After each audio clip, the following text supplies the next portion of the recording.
Assalamualaikum warahmatullahi wabarakatuh. Perkenalkan, nama saya Nurul Hidayatun Jalilah, SSIT MKEP. Saya adalah peserta Latsar CPNS Angkatan 11 Puslatbang KDUD LAN Samarinda dengan nomor NDH 29. Pada kesempatan ini saya akan menyampaikan jurnal harian saya yang keempat mengenai materi akuntabilitas. Akuntabilitas adalah kewajiban setiap individu, kelompok, ataupun organisasi tertentu dalam memenuhi tanggung jawab yang menjadi amanahnya.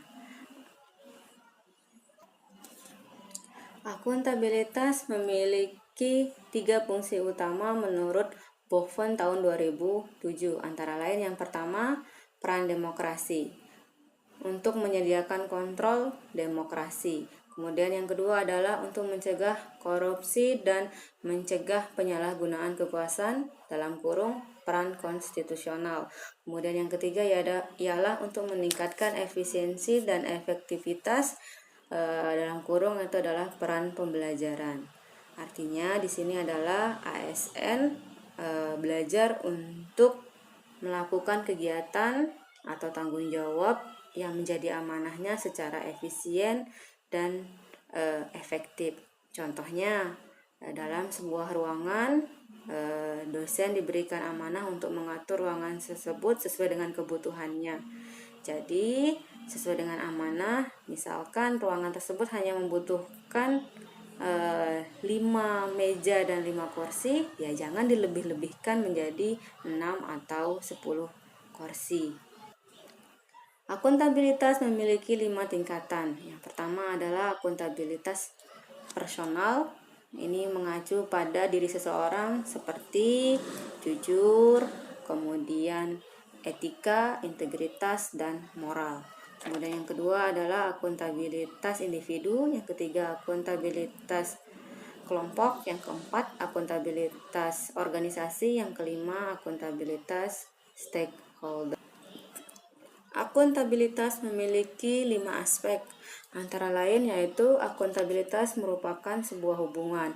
Hubungan yang dimaksud di sini adalah hubungan dua pihak antara individu, kelompok, ataupun institusi dengan negara dan masyarakat.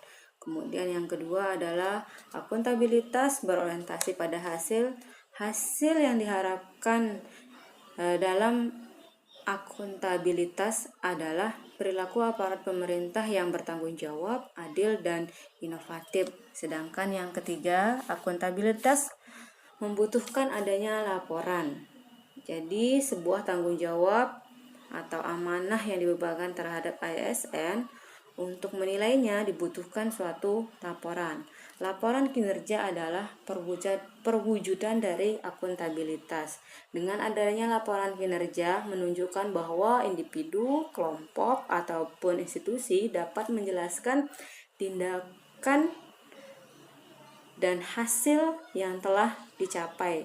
Contohnya, saya sebagai dosen, saya memiliki laporan kinerja berdasarkan SKP yang telah saya buat di awal tahun. Kemudian, akuntabilitas memerlukan konsekuensi. Jadi, sebuah amanah atau tanggung jawab yang dibebankan terhadap ASN pasti memiliki konsekuensi. Konsekuensi tersebut dapat berupa reward ataupun punishment, sehingga diharapkan nantinya ASN tersebut dapat memperbaiki kinerja yang telah dicapai sebelumnya, sehingga kedepannya dapat memberikan kinerja yang lebih baik dan optimal. Dalam lingkungan kerja, ada 9 cara untuk menciptakan akuntabel. Yang pertama yaitu adalah kepemimpinan, transparansi, keadilan, integritas, tanggung jawab, kepercayaan, keseimbangan, kejelasan, dan konsekuensi. Semua unsur tersebut harus dibangun untuk mewujudkan suatu akuntabel yang baik dalam lingkungan kerja. Manfaat yang saya rasakan dari materi akuntabilitas hari ini yang telah dijelaskan antara lain bahwa sebagai seorang ASN kita harus akuntabel, tidak memihak terhadap organisasi manapun bekerja berdasarkan peran dan fungsi kita sesuai dengan undang-undang.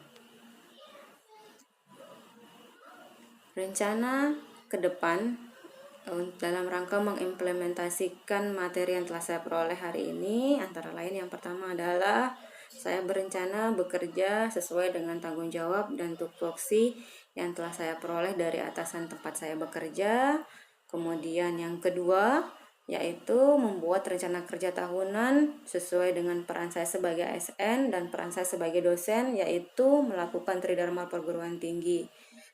Saya itu yang pertama melakukan pengajaran. Pengajaran di sini dapat berupa bentuk pembelajaran yang baik kepada mahasiswa, melakukan bimbingan tepat waktu, kemudian melakukan penilaian secara akuntabel, kemudian melakukan penelitian yang berguna bagi bangsa dan negara, serta yang terakhir jangan lupa melakukan pengabdian masyarakat sebagai wujud dari keikutsertaan kita dalam membangun kesehatan masyarakat menuju masyarakat hidup sehat.